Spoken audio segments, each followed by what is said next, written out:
The morning Elena Harper walked into the Morano building, she already knew something was wrong. She had felt it the night before, when the recruiter called at 9 in the evening to confirm her start time.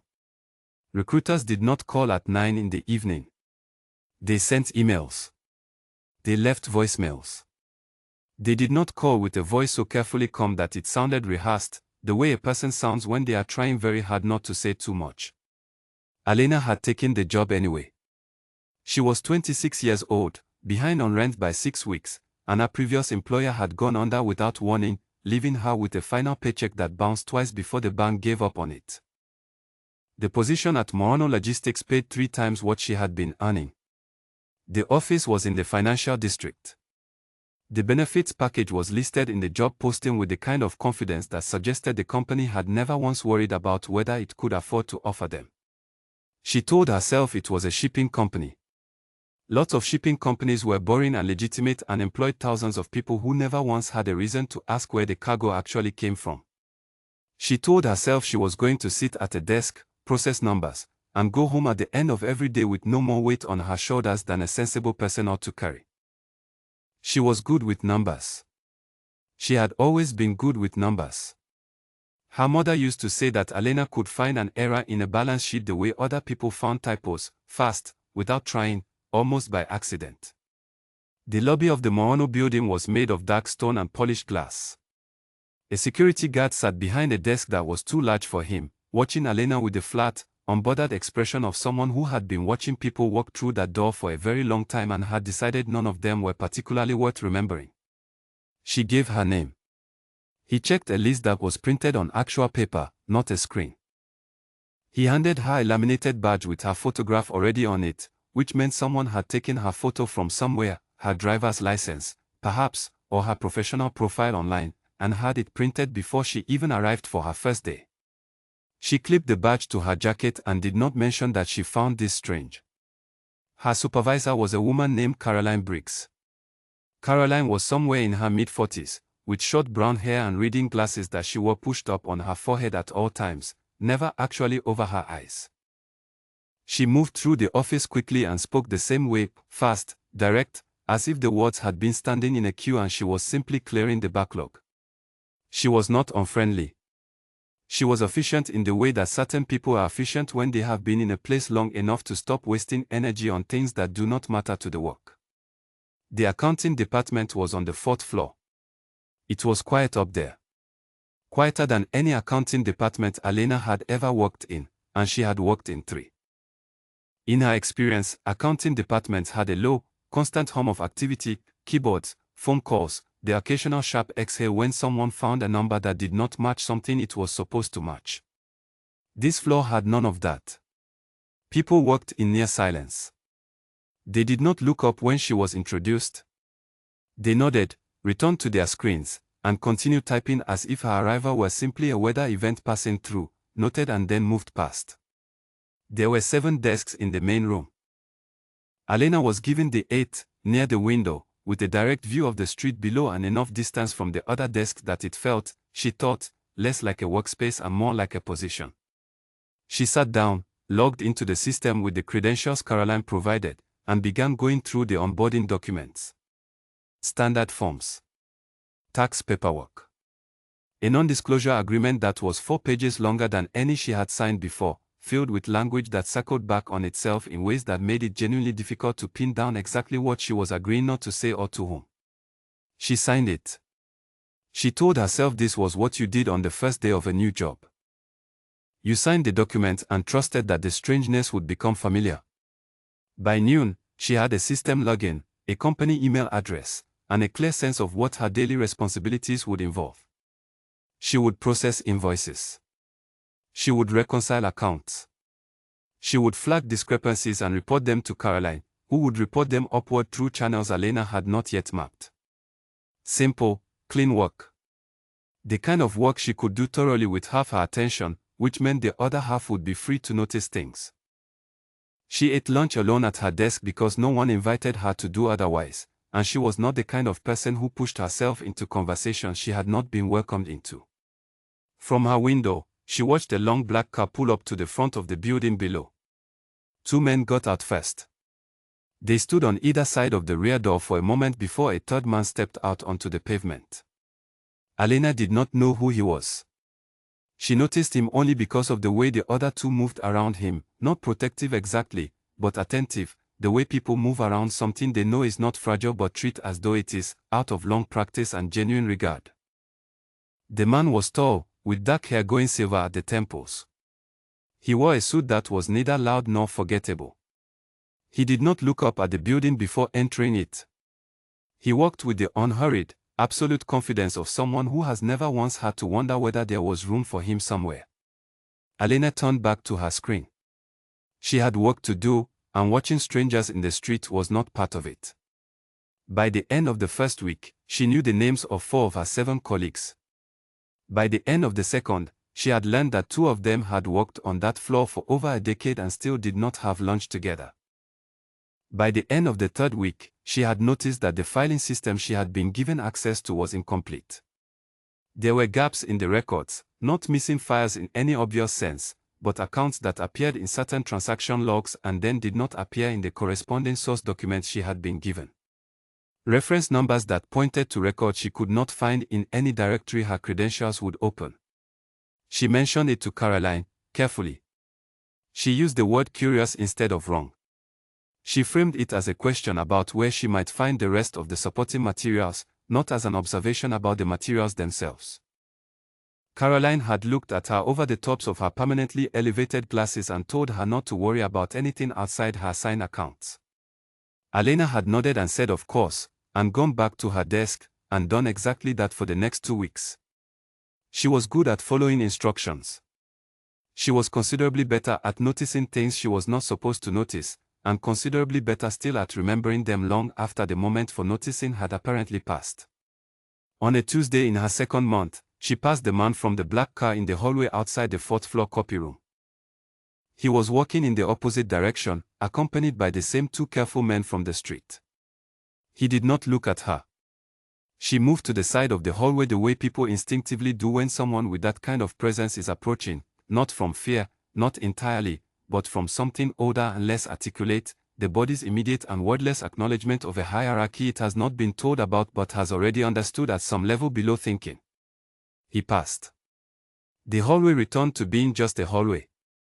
Elena collected her printed document and went back to her desk.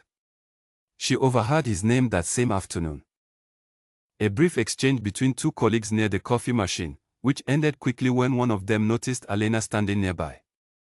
Dante Morano.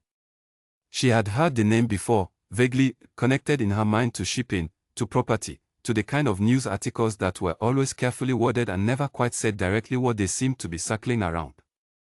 She had not connected it to this building before now. She had not connected it to anything specific. It had existed in her mind the way certain names did, as a weight without a clear object attached to it. Now it had a face. A face that had walked past her in the corridor without a second glance. A face she would not forget, and not because it was remarkable in the way that attractive faces were remarkable, but because of the quality of attention it seemed to move through the world with, as if it were measuring things constantly and finding most of them already known. That evening, in her apartment, sitting on her couch with her second cup of tea going cold on the table beside her, Elena thought about the gaps in the records. She thought about the non-disclosure agreement with its circular language. She thought about the badge with her photograph already printed on the day she arrived. She thought about the silence of the 4th floor and the way her colleagues walked without looking up and the way Caroline had stopped her line of questioning about the missing files so smoothly that it had taken Elena a full hour to realize how completely the conversation had been closed. She thought, I should look for another job. She thought, the rent is paid for the first time in 2 months. She fell asleep on the couch without making a decision, which was, in its own quiet way, already a decision. Staying is not nothing. Staying is a choice that simply does not announce itself the way living does. 3 weeks later, on a Thursday morning with rain coming down steadily outside her window and the city looking flat and grey and very serious about itself, Elena opened a new set of ledgers she had been assigned as part of a quarterly review, and she found the first number that did not belong. It was small.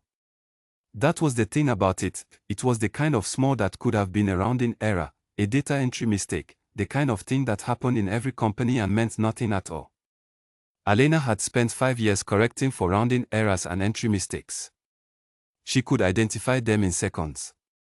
This was not either of those things. This was a number that had been placed deliberately, with care, in a position where it would be passed over in a standard review but would catch absolutely no attention at all if no one happened to be looking closely at this particular account on this particular morning. Elena was looking closely. Elena was always looking closely, at everything, all of the time. It was not a choice she made. It was simply the way her brain operated when numbers were in front of it. She looked at the number for a long time. Then she opened a blank document on the second monitor that she usually used for reference files, and she started writing things down. Outside, the rain continued. On the floor below, the building moved through its ordinary Thursday. Elena typed carefully and quietly, and the fourth floor was as silent around her as it always was, and no one looked up. The rain had not let up by the following Tuesday, and Elena had stopped noticing it. She had been arriving at her desk before anyone else every morning and staying until the cleaning staff arrived in the evening, at which point she would pack up, go home, eat whatever was fastest in her refrigerator, and spend the rest of the night working from her notebooks at the kitchen table. She had 3 notebooks now. They were filled in her small, compact handwriting, the kind of handwriting her university tutors had complained about as illegible and which was, in fact, perfectly legible to anyone who took the time to adjust to its scale and read them. The notebooks were not small. She had filled them. Each page was dense and without waste. What the notebooks contained was a complete, growing record of something she had not gone looking for and could not now pretend she had not found. Someone inside the Mono organization had been redirecting money. Not large amounts at once, never that. The pattern was careful, methodical, patient in a way that impressed her against her will. Small sums pulled from multiple accounts at intervals timed to avoid the regular review cycles. Each transaction, looked at on its own, was ordinary, a standard operational adjustment, a freight reconciliation, a vendor correction of the kind that showed up in every large company's books on a monthly basis. But when you laid them in sequence, when you tracked the routing from one account to the next and the next, a channel appeared. A deliberate, quietly constructed channel that ran money out of the organization and into a series of accounts that were linked to a holding company registered at an address Elena had checked twice because it struck her as too plain to be real. The person who had built this knew the accounting systems with the depth that only came from years of direct access. They knew which accounts were reviewed externally and which were handled entirely in-house. They knew the reporting cycles and had timed the transactions to land in the gaps between them. They understood the organization's internal structure well enough to route money through subsidiary accounts that were rarely given close attention because their parent accounts always balanced cleanly. Elena had been working in accounting for 5 years. She had audited small companies and large ones, corporate subsidiaries and non-profit organizations. She had found errors, deliberate omissions, straightforward fraud.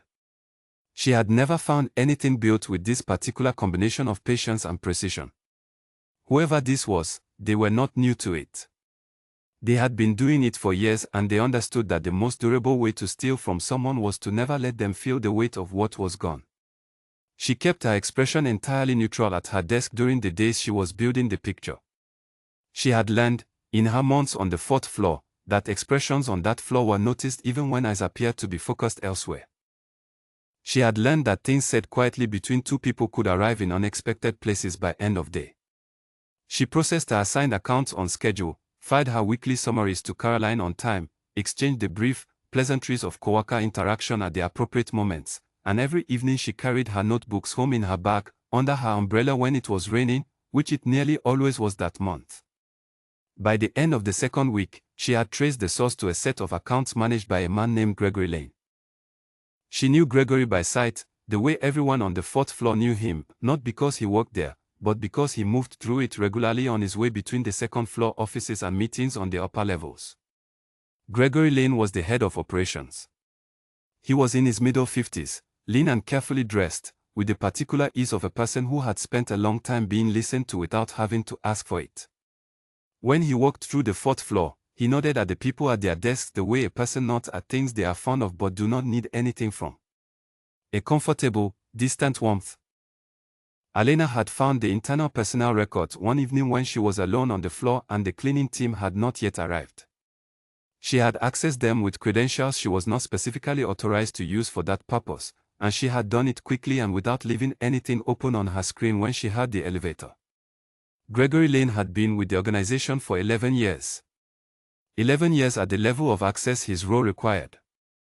11 years of presence in rooms where significant decisions were made. 11 years of trust built slowly, consistently, and apparently with enough sincerity that no one had looked closely at what sat underneath it. For at least 2 years, possibly closer to 3, though the earlier records were harder to reconstruct cleanly, he had been taken from the man who trusted him more than almost anyone. Elena sat back in her chair on the Thursday evening when she finished the last notebook and looked at what she had assembled. 14 accounts. 41 individual transactions she could trace with full documentation. A total figure that was large enough to matter significantly even to a company of this size. The evidence chain was tight. It would survive scrutiny from an external auditor. In a different kind of organization, in a legitimate corporate structure, she would take this documentation directly to the board of directors and then, on their instruction, to law enforcement. This was not that kind of organization. She had known this for some time.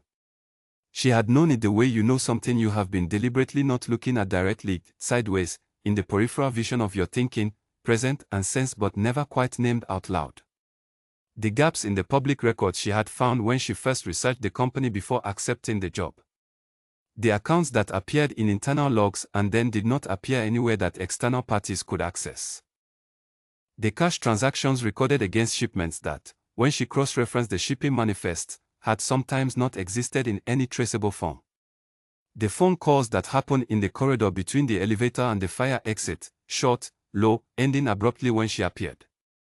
She had told herself, for months, that none of this was a problem. That she processed the accounts she had been assigned and went home and that was the entirety of her obligation. That knowing a thing and acting on it were two entirely separate choices and she had every right to occupy the space between them. She could not occupy that space any longer. She knew something specific now. Documented, verifiable, complete. And the person this specific thing was being done to was not, she understood this without anyone having to explain it to her, understood it from 11 months of working in the building, from watching how people moved and how conversations changed when a certain name came up, from the particular quality of quiet that descended whenever Dante Morano was somewhere on the premises. The kind of man who absorbed this sort of thing and moved on. He was the kind of man who found things out, and what happened after he found them out was not part of the story that Elena wanted to be adjacent to when that moment arrived. She closed the last notebook. She put all 3 into her bag. She walked to the elevator and stood in it as it descended, thinking very clearly and without panic about the most direct and fastest way to exit a situation she had accidentally built herself into the center of.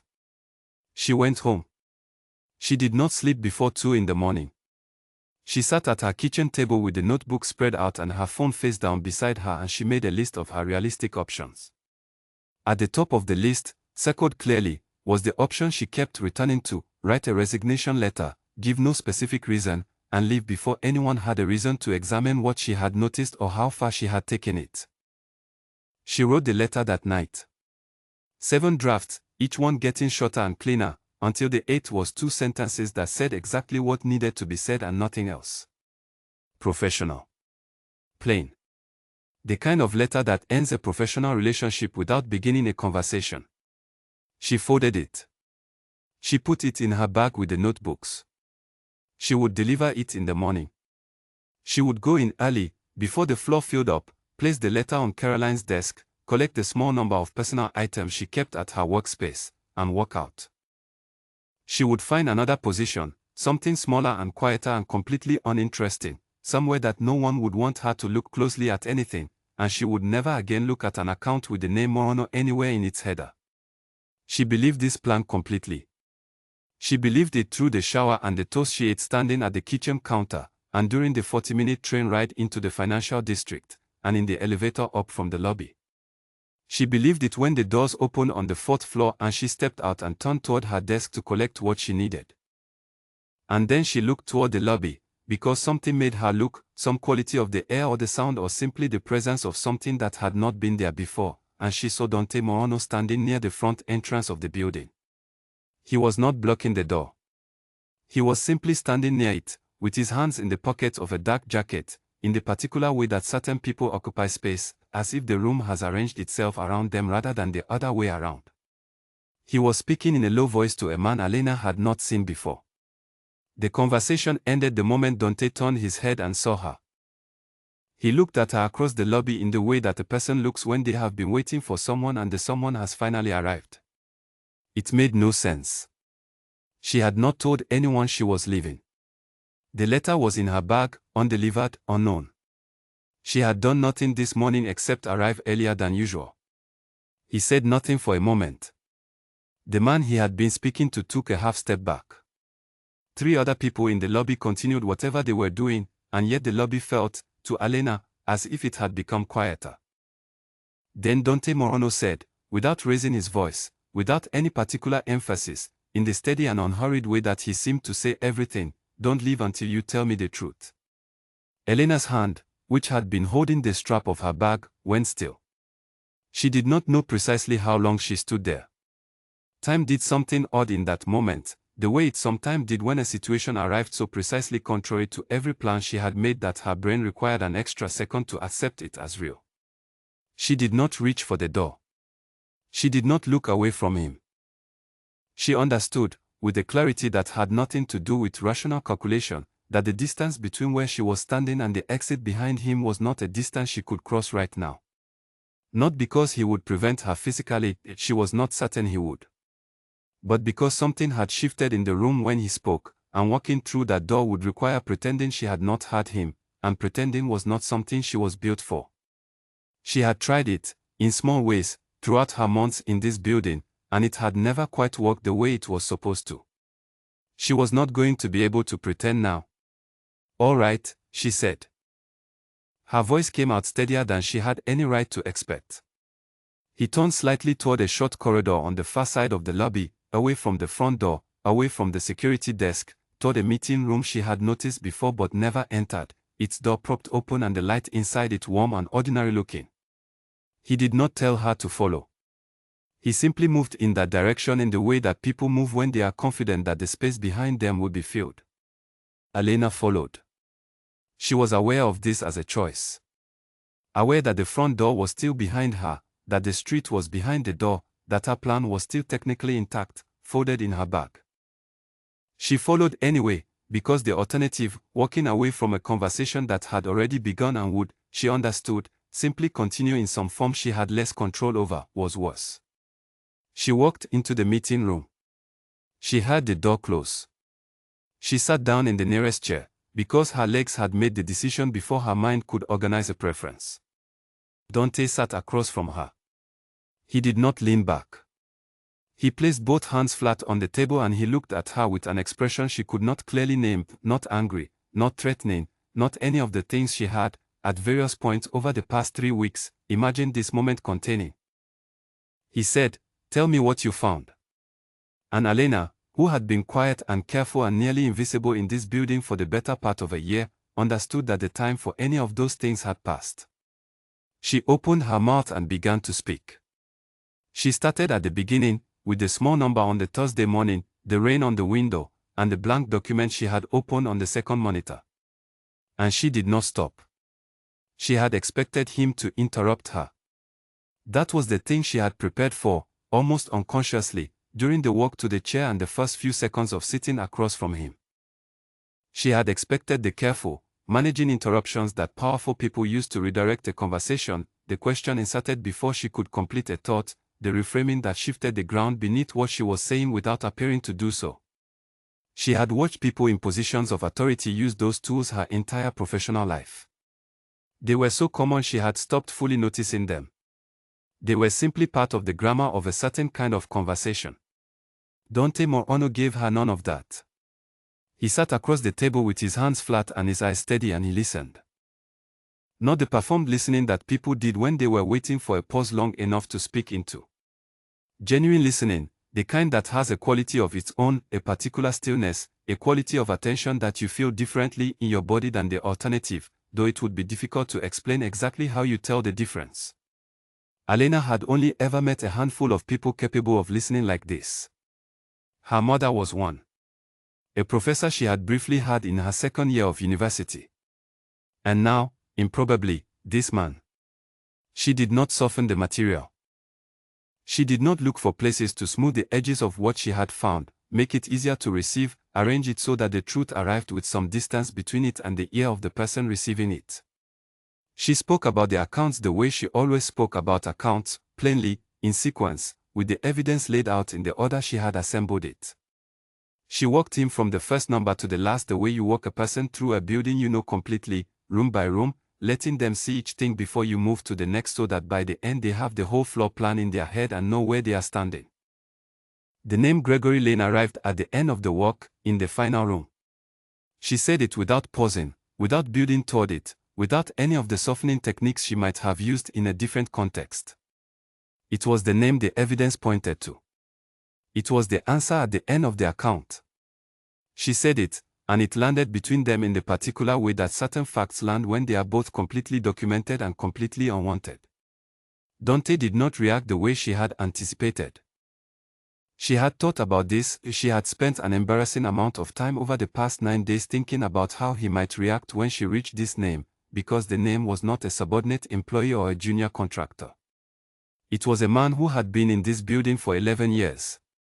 A man who had, by every indication Elena had been able to find, been trusted by Dante with things that ordinary employees were never given access to.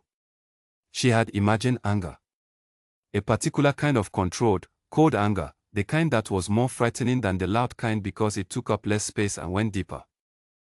She had imagined the conversation changing when she said the name, the atmosphere in the room shifting, the careful neutrality he had maintained becoming something else. None of that happened. He absorbed the name the way he had absorbed everything else she had told him. He let it sit. He was quiet for a long moment, the kind of quiet that was not empty but full, the way a room is full after something significant has been said, before the air settles back into its normal arrangement. Then he said, "How long?" "At least 2 years," Elena said. "Possibly closer to 3. The earlier records I had access to are not complete enough to give you a precise start date with full confidence. But the pattern is consistent across the earlier period as well, which suggests the 3-year estimate is more accurate than the 2-year one." He nodded. It was a slow nod, the kind that meant the information was being catalogued somewhere internal rather than responded to outwardly. He was not performing calm. He was simply calm, which was a different thing entirely, and it struck her that this was perhaps the most unsettling quality he had, the complete absence of the gap between what he felt and what he showed. Most people managed that gap carefully. He seemed to have closed it entirely, or never had it to begin with. "The total amount," he said. She told him. She had memorized it. She had been carrying the number around in her mind for days, the way you carry a thing you know you are going to have to set down somewhere and cannot yet find the right place to do it. He absorbed this too. No visible reaction. Outside the room, the building continued its morning. Muffled sounds of the elevator, a phone somewhere, the ordinary percussion of a working day unaware that this conversation was happening inside it. He looked at the table for a moment. Then he looked at her. "Why didn't you come to me directly?" It was the question she had expected, and she had thought about the answer, not in the way you prepare an answer you intend to give, but in the way you turn over a question that has no comfortable resolution, looking at it from different sides and setting it back down without a conclusion. "Because I didn't know this organization well enough," she said. "I know the accounts I've been assigned. I know the 4th floor. I know very little about the structure above it, about who is connected to whom, about which conversations go where and how fast. Coming directly to you would have required trusting that what I said wouldn't reach the wrong person before you had an opportunity to act on it. I was not in a position to trust that." He said nothing for a moment. "Then, and now you are leaving." "I was leaving." "Yes." Past tense. Elena looked at him carefully. He was watching her with the same flat, genuine attention he had been watching her with since she sat down, the kind of attention that required something from the person receiving it, that made a certain kind of evasion feel not just difficult but somehow structurally impossible. She thought about the resignation letter in her bag. She thought about the 8 drafts and the final clean 2 sentences. "I don't know what tense it is right now," she said, which was honest. Something shifted in his expression. Not a smile. Smaller than that. An acknowledgement, brief and contained, of something she had said that surprised him slightly, though she could not have said what exactly. He stood up. He moved to the window of the room, which looked out onto the side of another building, grey stone and whatever remained of the morning rain on the glass. He stood with his back to her for a moment, and she sat in the chair and did not reach for her bag and did not look at the door. When he turned around, his expression had settled into something cleaner. Resolved in the way that a person looks when they have finished arguing with themselves and arrived somewhere. "Gregory Lane has been my head of operations for 11 years, he said. "I brought him up from a position where he was earning barely enough to manage. I gave him access to part of this organization that I give very few people access to. I trusted him with decisions that mattered." He paused. "If what you have documented is accurate, and I believe it is, he has been taken from me for 3 years while sitting across a dinner table from me twice a month." He said this without anger in his voice. Without any of the heat she had expected. He said it the way a person states a fact about geography, as a fixed and verifiable thing that exists independent of how anyone feels about it. And it stayed with her, that tone. It stayed with her long after the conversation was over, longer than most things from that morning stayed with her. Not because it was cold, it wasn't, not precisely, but because it was so entirely, unflinchingly honest about what the thing was without needing anyone to react to it in order for it to be true. "I need a complete reconstruction of the full record," he said then. "Every transaction. Every account it touched. A document that is thorough enough that no one who reads it can question the chain of evidence. Can you produce that?" Elena thought about her 3 notebooks. She thought about the 5 weeks she had already spent on this without being asked. "Yes," she said. "How long?" "A week. 10 days at the most." He looked at her in that direct, flat way. "You said you were leaving?" "10 days, she said again. Something close to an agreement settled between them in the room, made without explicit statements, the way certain arrangements are made between people who have both decided that directness is more efficient than negotiation. "I have a question for you," he said. "I want you to answer it honestly rather than carefully." She waited.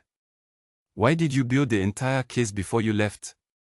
You spent 3 weeks documenting everything in detail. If you were going to walk out this morning, why not simply leave the moment you understood what you had found? Why bring 3 full notebooks home every night?" Elena had not asked herself this question so plainly. She had circled around it, it had been present at the edges of the nights she spent at the kitchen table, present in the way certain things are present when you are deliberately not looking at them directly. But she had not sat down with it and made herself answer it in clear terms. She answered it now, out loud, for the first time, to the person least expected to be the one who heard it first. "Because leaving something incomplete is not something I know how to do," she said. "When I find something that needs to be understood, I need to understand it fully before I can put it down. And because part of me knew, before I made the rational decision to leave, that what I had found was going to matter to someone. I didn't know who. I didn't know what that meant or what it would cost. I only knew that walking away with the information sitting half assembled in 3 notebooks and not fully anywhere else felt wrong in a way I couldn't ignore." She stopped. She was aware of having said more than she had planned to, which was not something that happened to her often. She was precise with words in the same way she was precise with numbers. She used what she needed and not more. This conversation had pulled more out of her than she had brought in. She was not sure how she felt about that. Dante was looking at her with an expression she could not fully read and had stopped trying to. He was quiet for long enough that the silence had shape, weight, a sense of something being considered with genuine care. "I want to discuss what happens after the report is finished," he said. "Once you've delivered it." I want to have a conversation then, not now. Elena looked at him steadily. Am I being given a choice? You are being given a conversation, he said. What it becomes depends on what both of us say in it. It was not a reassuring answer. It was also not a threatening one. It was honest in the specific way that honest things could be uncomfortable without being dangerous, at least not in the way she had been bracing for. She stood up. She straightened her jacket. She picked up her bag with the resignation letter inside it, still folded, still clean. I need access to the earlier records, she said. The accounts I wasn't given reach to before. There are gaps in what I've been able to reconstruct from the system I currently have. You'll have the access by this afternoon, he said. She walked to the door. She put her hand on the handle. She stood there for one moment, not hesitating, exactly, but finishing something inside herself, closing a door that had been open since she sat down. The door that led back to the version of this morning where she had walked in with a plan and a resignation letter and a clear, logical exit route. She turned back once. The coffee, she said. The morning of the second day after I started. A paper cup appeared in my desk drawer. It was still warm. He said nothing. But the corner of his expression changed, very slightly, in a way she fired without comment and kept. She opened the door. She walked out into the lobby. The front door of the building was ahead of her. The street was beyond it. The city was beyond the street, gray and ordinary and completely indifferent to whatever had just happened in this room. She walked to the elevator. She pressed 4. She rode up in complete silence, standing in the small steel box with her bag against her side, thinking about the fact that she was not afraid. She had expected to be afraid, going into that conversation. She had prepared for it, the way she prepared for things that contained significant uncertainty, by deciding in advance what she was willing to say and what she would not sacrifice. She had not been afraid. She had been present, and watchful, and more honest than she had perhaps intended, and none of that was the same as afraid. This seemed important. She was not sure yet in which direction. The elevator opened on the 4th floor. She walked to her desk. She sat down. She pulled the first notebook from her bag and laid it beside her keyboard, open to the first page she would need. She opened a new document. She began to type. Outside, the rain had finally stopped, and the city below her window was moving through its Thursday with the particular energy of a place that had been kept waiting by the weather and was now catching up. Elena worked. The 4th floor was quiet around her. No one looked up. For the first time since she had taken this job, she was doing exactly what she was supposed to be doing, exactly what she was best at, with exactly the access she needed to do it completely, and the work felt, in a way she had not anticipated and did not yet fully trust, entirely real. The full report took 9 days. Not because the work was slow, Elena did not work slowly, and the new access credentials Dante had arranged meant that the earlier records she had been unable to reach before were now open to her, complete and organized in a way that told her someone had been expecting her to need them, but because she refused to submit anything she had not verified 3 times from 3 separate directions. Every figure confirmed. Every transaction traced from origin to destination and back again. Every account linked to every other account in a chain that could be followed by anyone with basic financial literacy and dismantled by no one, because it was not a theory. It was a record, and records did not argue. They simply existed. She did not see Dante Morano during those 9 days. On the morning of the second day, she received an email from an address she had not seen before, containing only the new login credentials she had been promised and nothing else. No greeting. No name at the end. She used the credentials, confirmed they gave her everything she needed, and did not write back. There was nothing to say yet. Gregory Lane continued his regular passages through the 4th floor. He appeared on Mondays and Thursdays, usually mid-morning, on his way between the 2nd floor office suite and whichever meeting waited for him on the upper levels. He walked as he always walked. He nodded at things he was fond of. He wore the same easy confidence he had always worn, carried it in the same practiced way. He had no idea that someone had been inside his accounts for weeks, or that the quiet woman at the desk by the window had spent her evenings reconstructing his financial decisions in the kind of detail that left no room for interpretation. Elena watched him the way she had learned to watch things in this building, without the watching being visible, without giving her attention any shape that could be detected. She looked at her screen. She typed. She fired.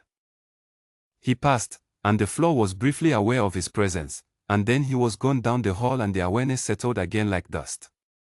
On the evening of the 9th day, she printed the document. 63 pages, plus the 3-paragraph executive summary she had written at the front, plain, precise, unadorned, the kind of summary that told you exactly what was inside without reaching for any language beyond the minimum required to do that job. She put the pages into a plain folder. She wrote nothing on the outside. She set it on the corner of her desk and looked at it for a moment. It was the most complete piece of work she had ever produced. She was certain of this in the way that people are certain of things that have cost them something real. She had spent the best hours of 9 days inside this document, and it was finished, and it was accurate, and it was hers. She sent a 2-word email to the address from the second day, "It's done." The response arrived in 20 minutes, 3rd floor, room 3B. 9 o'clock tomorrow. She had not been to the 3rd floor before. It required a key card she had not possessed when she started, which had appeared in her desk drawer on the second morning alongside a cup of coffee that was still warm enough to drink. She had used the key card 3 times since then, always early, always alone, always aware that having access to a floor she had not been officially assigned to was a kind of test she had not been told she was taking. Room 3B was plainer than the meeting room in the lobby. No window. 2 chairs angled toward each other, with a low table between them that was just large enough to hold a folder and a coffee cup. Dante was already there when she arrived. He was alone.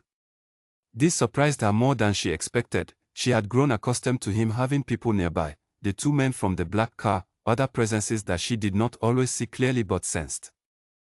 He was wearing a dark jacket over a lighter shirt with no tie, and he looked, she thought, like a version of himself that was slightly less composed than the one she had seen in the lobby and the corridors, not less controlled, but as though the control was resting rather than actively deployed. As though he had been up for a while before she arrived. He said, "Sit down." She sat. She placed the folder on the table. He did not reach for it immediately.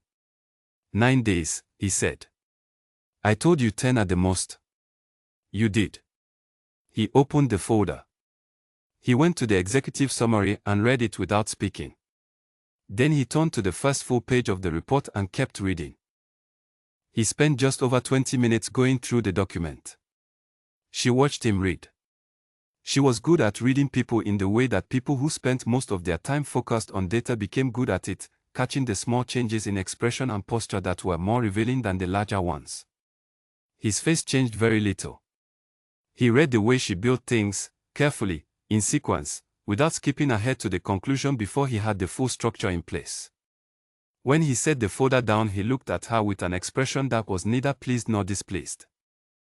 It was the expression of someone who has received exactly what they asked for and is now dealing with what that means. "This is thorough," he said. "Yes." "Could it be challenged?" "Someone could attempt it," she said. "They would not succeed.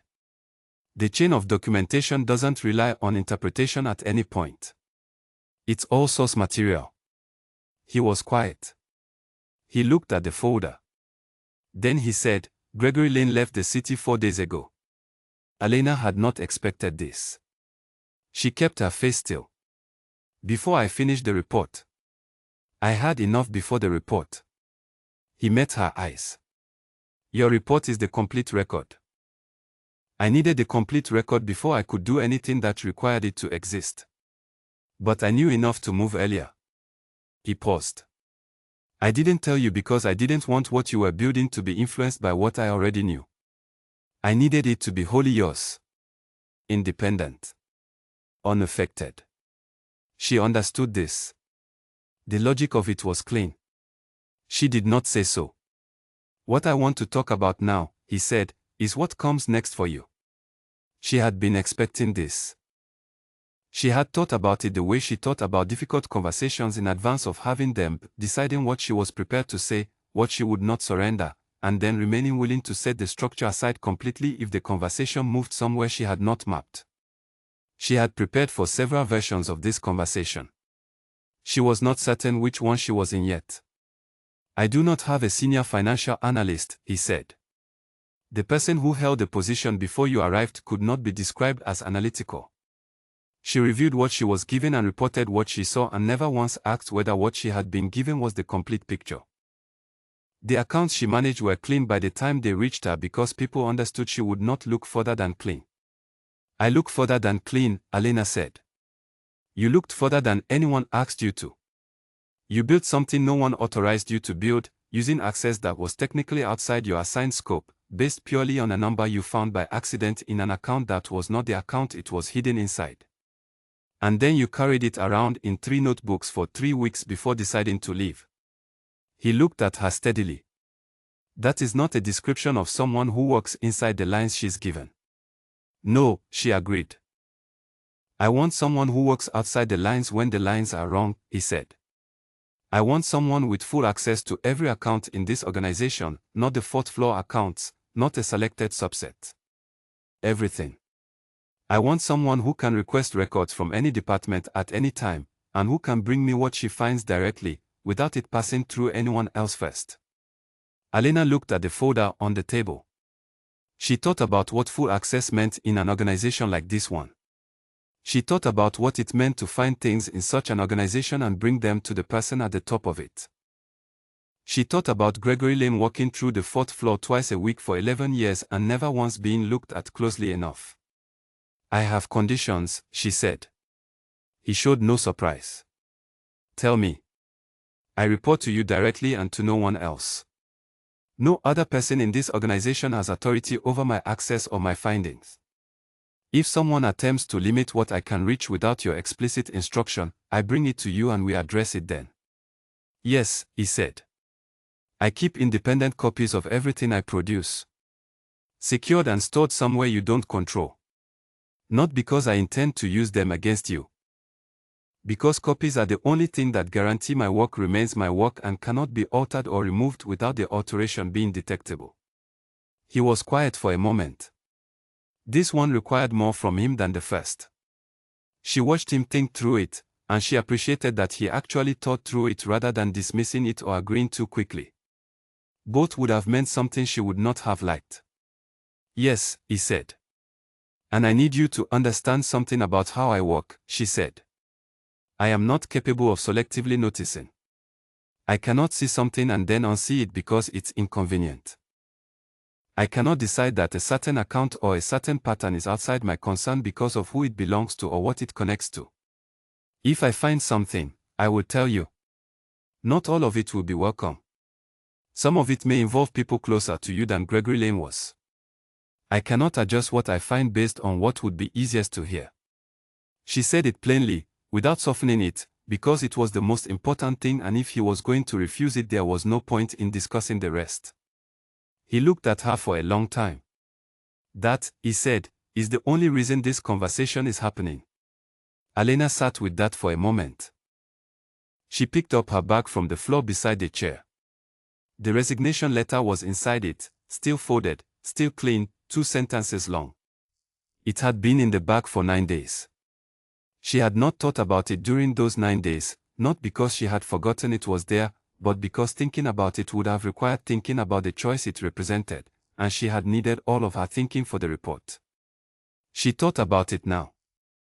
She thought about what it meant that she was sitting in this room with conditions she had not prepared to state and a man she had not prepared to trust who had, in some way she was still in the process of understanding, decided she was worth trusting back.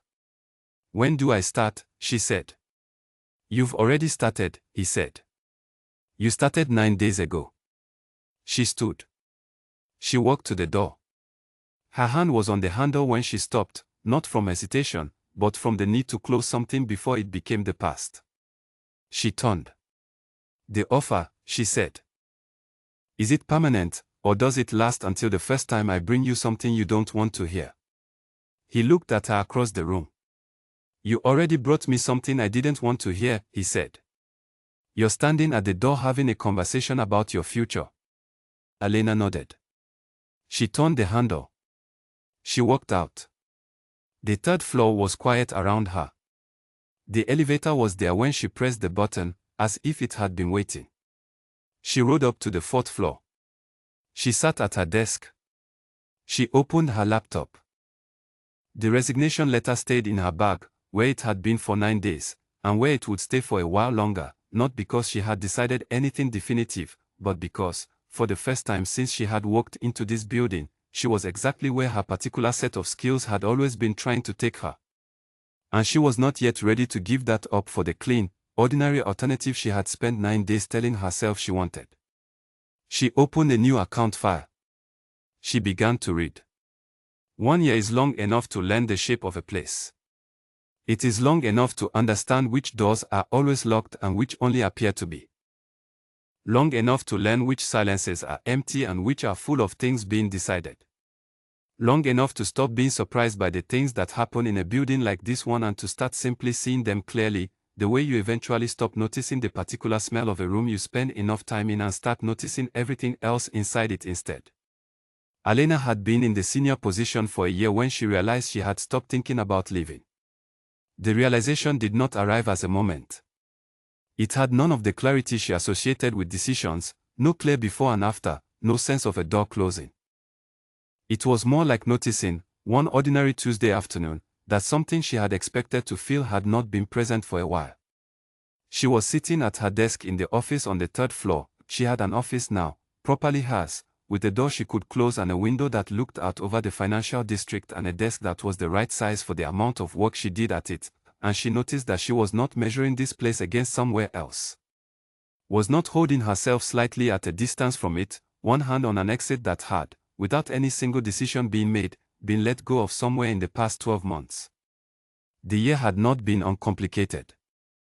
She had not expected it to be uncomplicated, and the year had not wasted any effort pretending otherwise.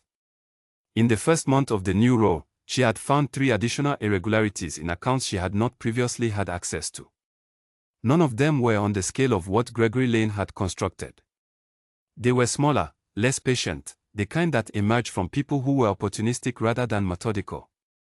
She had documented each one and brought the documentation to Dante in the same plain, organized way she brought everything, laid out clearly, without editorializing, the evidence in sequence and the conclusion at the end. He had acted on each one quietly, without involving her in what followed. She had not asked to be involved. She understood the division. Her work was the finding and the documenting. What happened after was a different kind of work, in a different part of the organization, and she did not need to understand it to do her own part well. In the second month, a man from the floor below, a manager named Paul, with the specific and practiced ease of someone who had spent years turning charm into a professional tool, had come to her desk on a Wednesday morning and asked if she could help him reconcile a set of records that were giving him trouble. He had been friendly about it. He had used her first name 3 times in 2 minutes and offered to return the favor in some unspecified future way. She had asked to see the records. She had looked at them for 10 minutes. She understood within those 10 minutes that the records were not giving him trouble in the sense he was describing.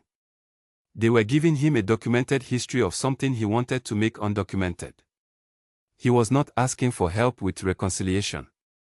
He was asking her to make something disappear. She had looked up from the records and said, in the same pleasant tone he had been using, that anything outside her formally assigned accounts would need to go through Dante before she touched it, and she would be happy to set up that conversation if he wanted her to. Paul had collected his records. He had gone pale in the way people go pale when they understand they have seriously misread a person. He had left without another word. The following week his desk was empty, and the week after that someone new was sitting at it. His name was not mentioned by anyone Elena worked near. She had not asked about it. This was part of the language she and Dante had developed, a language built from the shape of what was said and what was not, and the understanding that both halves had equal weight. The language had grown over the year in the way that languages between two people grow, through repeated use, through the gradual dropping of formality that happens when a professional relationship becomes dense enough with shared experience to require less scaffolding. Their Wednesday meetings on the third floor were the structure of it. They had remained Wednesday mornings throughout the year. She had not suggested changing them, and neither had he, and they had remained focused on accounts, records, findings, decisions about access and structure and what to do with what she brought him. But there were edges to them. Moments that existed after the formal portion had resolved, when the meeting had technically ended and neither of them had moved yet, and something else happened in the space that opened up. She had told him things in those edges that she had not planned to tell him. Not professional things, those she planned meticulously, presented without hesitation. Personal things. Her mother's response when Elena had told her she was working for a shipping company in the financial district, a response that had contained more pride than the job description warranted because her mother had always measured success by whether Elena seemed settled rather than by where. The apartment she had moved into in the 8th month, larger, in a neighborhood she had always wanted to live in, with a kitchen window that looked out over a street with trees on it. The mystery novels she had started reading in the evenings, which she had never done before because she had always felt that free time should be used more productively, and which she now found herself looking forward to in a way that embarrassed her slightly when she thought about it. He had told her things in return. Not many. Dante was not a person who offered things easily or in quantity. But what he offered was real in a way she had come to recognize, stripped of anything unnecessary, direct in the way that she was direct, shaped by the same preference for clarity over comfort that she had identified in their first conversation as the thing that made talking to him feel different from talking to most people.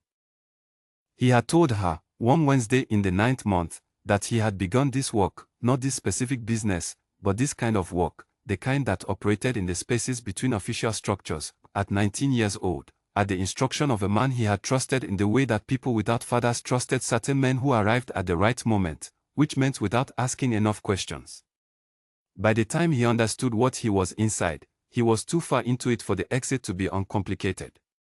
He had said this without self-pity and without seeking her reaction, in the tone of someone reporting on events from long enough ago that they had become simply facts rather than wounds. She had listened without interrupting. She had not said anything reassuring. She had simply received it and let it be what it was, which she thought was probably what he needed rather than comfort. The year's most significant test arrived in the 11th month, which was not when she expected it. She had expected something to happen earlier, had spent most of the year with a low, professional awareness that a test would come eventually, that people in organizations like this one were eventually examined in ways that went beyond the ordinary weight of the work. A man appeared at her apartment door on a Thursday evening. She had never seen him before.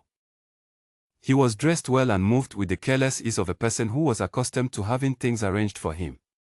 He explained, in a conversational and almost pleasant way, that he represented interests who were curious about Elena's work at Moano Logistics, and that those interests would be substantially grateful. He used the word financially, which was the clearest word he used in the entire conversation, for access to any of the documentation she produced in her senior role.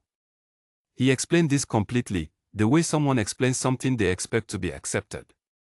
He did not appear to consider that she might refuse. He had found her address easily, which was its own message, delivered quietly alongside the spoken one.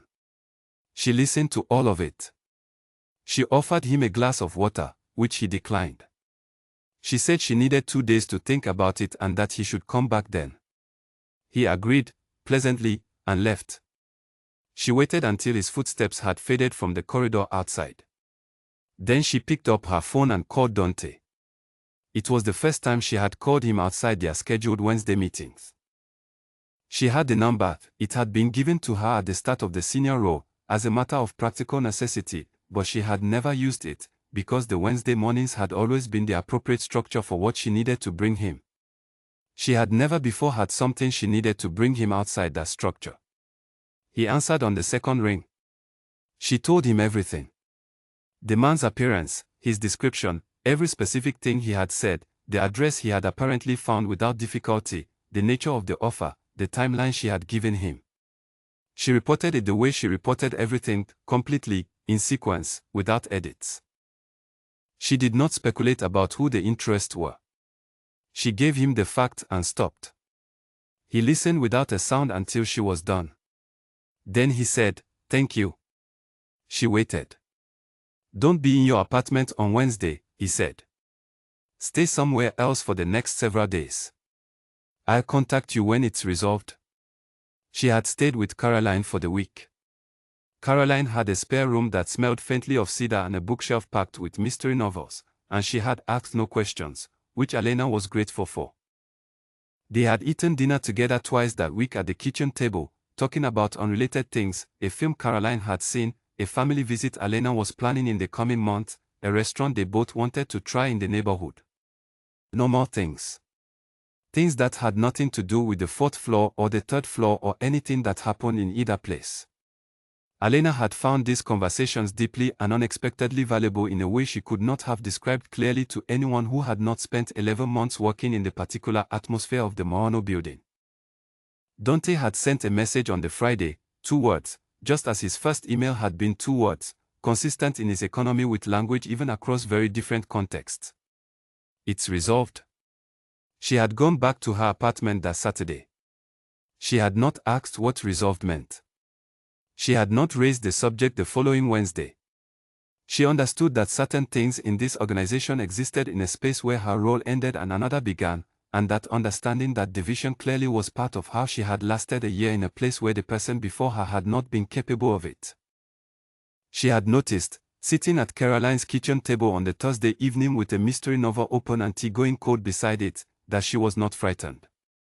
Alert, yes. Aware of the weight of what surrounded her professional life, yes. But fear was a specific thing, different from alertness, and she had not felt it. Not in the elevator coming down from the 3rd floor after her first conversation with Dante. Not in the weeks of building the report with Gregory Lane's name at the end of it. Not in her apartment with a stranger explaining what he wanted from her. She had been calm and clear and practical in each of those moments, and she had handled each one according to what it required, and the handling had gone the way it went when a person trusted both the structure around them and their own ability to operate within it. Trust. That was what the year had been, underneath everything else. Not simple trust, not the easy, unexamined trust of people who had never been given a reason to question anything. The harder kind. The kind that was built from specific choices, in specific moments, under conditions where the cost of honesty was real and the alternative was always available. She had been honest with him every Wednesday for a year. He had been honest with her in the ways that he was capable of, which were not the same as her ways but were genuine within their own shape.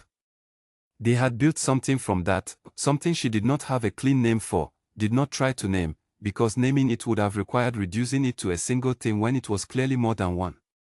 On the morning of the year's anniversary, a Tuesday, which felt appropriate, ordinary, Caroline knocked on the door of Elena's 3rd-floor office and came in with 2 cups of coffee and the specific expression of someone who has just remembered something they are pleased to have remembered. "Do you know what today is?" Caroline said. Elena knew exactly what today was. She said, "Tuesday." Caroline laughed, the genuine laugh she had when something landed correctly. She set one coffee on Elena's desk and sat down in the chair across from it, the chair that had, over the past 12 months, become clearly Caroline's chair in the office the way certain chairs became certain people's chairs without anyone making an announcement about it, simply through repeated use and the particular quality of comfort that accumulates. They talked for 20 minutes about nothing significant. A film. A street fair that had happened over the weekend near Elena's apartment. A book Caroline had started and could not decide how she felt about. Small things. Good things. After Caroline left, Elena turned to her window. The financial district moved below her in the ordinary way of a Tuesday, the particular energy of a city that operates continuously and has learned to treat its own motion as unremarkable. She had grown up 30 minutes from this view, in an apartment where the windows faced another wall, and the space between that apartment and this window had always seemed, when she was young and measuring it, to be made of more than just distance. She thought about the morning she had stood in the lobby with a resignation letter in her bag and her whole plan intact, and Dante Morano had said a single sentence that had made her stop. She thought about what she had believed that moment to be, a confrontation, a trap, the end of the quiet plan she had assembled over 3 weeks. She thought about what it had actually been, the beginning of the most complete and honest year of her professional life, spent inside a world she had not gone looking for, using skills she had always had but had never before been trusted to use without limit. She had not been afraid. She was not afraid now.